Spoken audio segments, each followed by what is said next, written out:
Le nouveau plan de réforme qui préconise de nouvelles mesures d'austérité ne fait pas l'unanimité dans la population égyptienne. Le plan appuyé par le Fonds monétaire international prévoit jusqu'à 50% une augmentation des prix du carburant.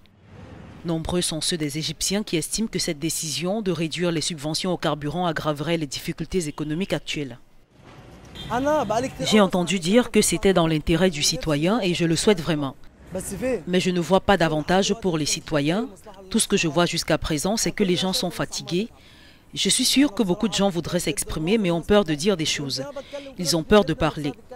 Personne n'est content et je crois personnellement que le pays tombe. Que Dieu nous protège. C'est une augmentation de 35% par rapport à la valeur du litre de gaz qui coûtait 0,28 $ et maintenant c'est 37,91 $, soit une augmentation de 35%. Des revendications balayées du revers de la main par le président Sisi pour qui ce programme est nécessaire pour améliorer la croissance économique en baisse depuis 2011.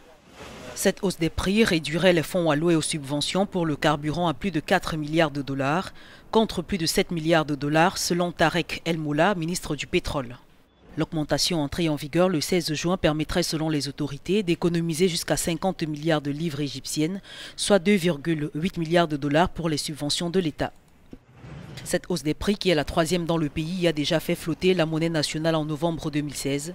Elle devrait davantage peser sur les consommateurs, d'après plusieurs analystes.